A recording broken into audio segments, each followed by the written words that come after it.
Hi everyone, my name is Charlie and today I have my June wrap up. Now, once again, I didn't read many books in June. And by not many, I mean 2. It amounts to about 900 pages.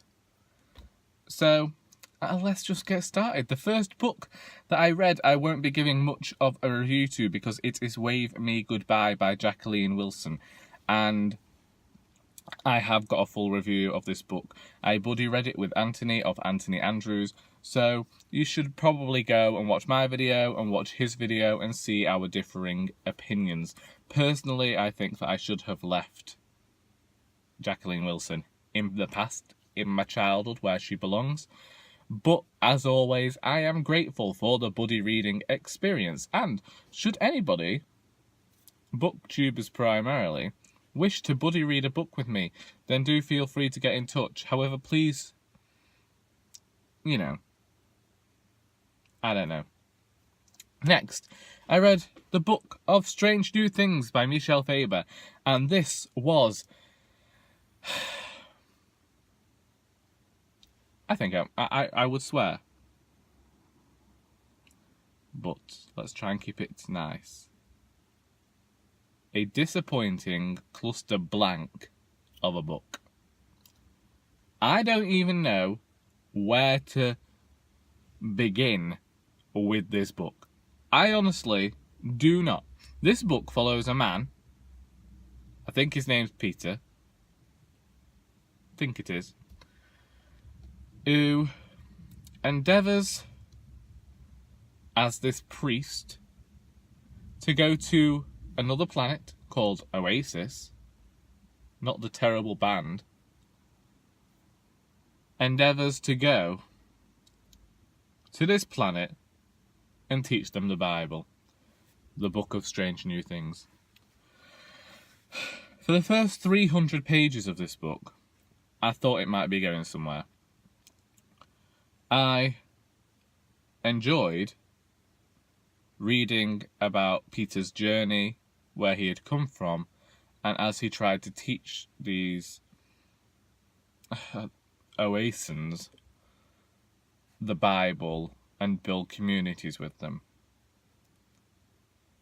I wanted to read this book not because I'm religious, but because I do have an interest in religion. And I wanted to see how it was presented here, whether it was going to go the complete preachy route or whether we were going to get a very literary narrative. Whilst Peter is on this journey, and whilst he is on this planet, he is receiving correspondence from his wife via this form of shoot messages, which are quite similar to emails. And it gave this epistolary effect of what was going on back home on Earth. When I began this book, I did question whether it was going to be like some sort of twist that maybe he was on his way to heaven and stuck in a coma, but no, he really was on another planet. So, I just don't understand why the book was that terrible.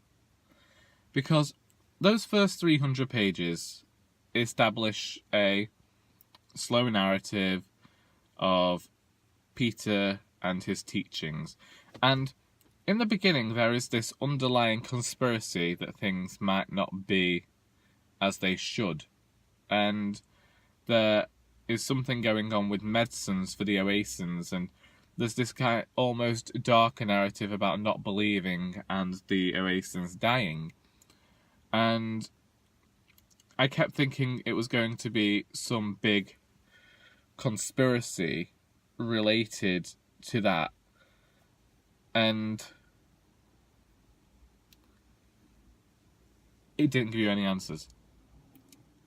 The book reaches its end after 200 tedious pages. It's 580 pages, I think, and it's the last half of this book is tedious. The first half is slow going, but it's fine because I don't mind a slower moving story if it's going to get to something, if it's establishing something.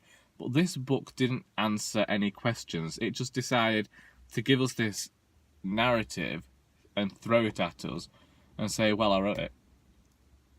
And good prose doesn't get you out of the fact that the characters are bland.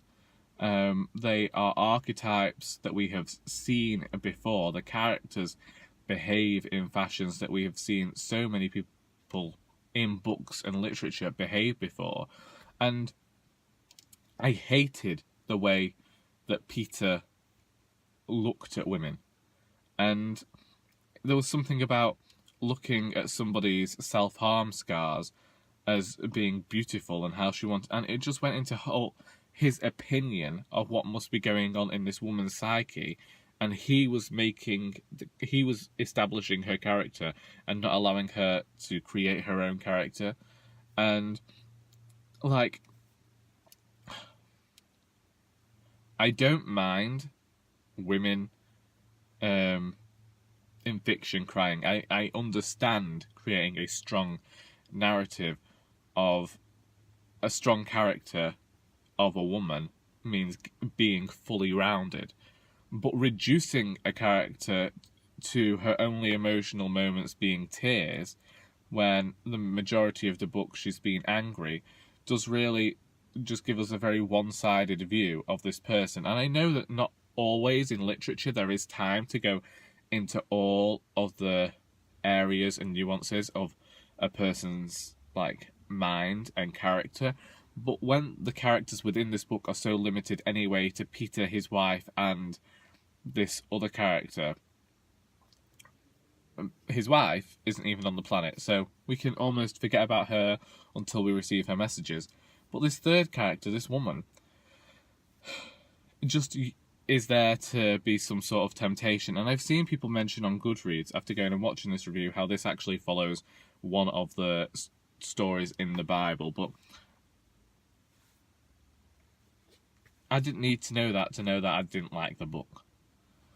And I think that even if you wanted to create some sort of allegory to a gospel or something within the Bible, you still have to remember that you are ultimately trying to create good literature. And I know there's a whole argument about what makes good literature, and I know that people could say, Charlie, you just don't get it. That's fine. Everybody has their own opinion. And my opinion is that people shouldn't waste their time with this book. My copy is still at home, but there is every chance it's going to end up in my shop. So there you go. Just 2 books. Now, if you've read either of these books and would like to discuss them in the comments, please feel free to do so. I hope you enjoyed this video, and until next time, that is all.